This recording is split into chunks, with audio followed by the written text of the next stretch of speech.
સુરતના Radhe charitable trust દ્વારા 25 દીકરીઓનો સમૂહ લગ્નોત્સવ એન્થમ સર્કલ રિંગ રોડ ખાતે આવેલા સંસ્કાર ફાર્મમાં યોજાયો હતો। આજે પારાવાર મોંઘવારીના સમયમાં સામાન્ય વર્ગના લોકોની દીકરીઓના લગ્ન કરાવવા મુશ્કેલ બની ગયું છે, ત્યારે સુરત શહેરના દાતા નંદાલય હવેલીના પૂપા ગૌ 108 શ્રી અનિરુદ્ધ લાલજીના સાનિધ્યમાં સમૂહ લગ્નોત્સવનું આયોજન 20મી તારીખે સાંજે 5 વાગે કરવામાં આવ્યું હતું। આ અવસરે નંદાલય હવેલીના પૂપા ગૌ 108 શ્રી અનિરુદ્ધ લાલજી તથા અનન્ય રાયજી દીકરીઓને આશીર્વાદ આપ્યા હતા।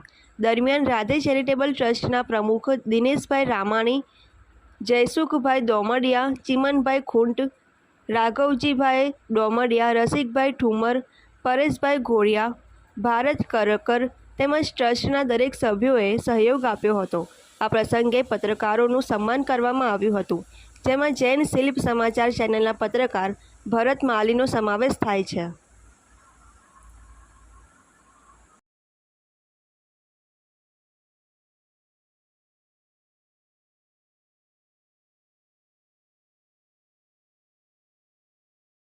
ચેરિટેબલ ટ્રસ્ટ દ્વારા આયોજિત સમૂહ લગ્નમાં દરેક દાતાઓ, એમના ટ્રસ્ટીઓ વર્ષોથી આ મહેનત કરી રહ્યા છે।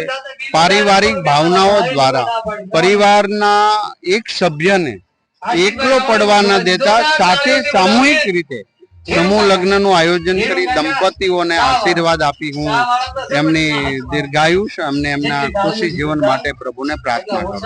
પ્રભુભાઈ, આ સામૂહિક લગ્ન છે રાજ્ય ચેરિટેબલ ટ્રસ્ટ તરફથી, તમે લોકોને શું સંદેશ આપો? બસ સમૂહ લગ્ન એ નવું તો છે નહીં, પણ વર્ષોથી આ એક અનિરુદ્ધ લાલજી જે સમૂહ લગ્ન છે એ કેટલા દીકરીનું લગ્ન છે?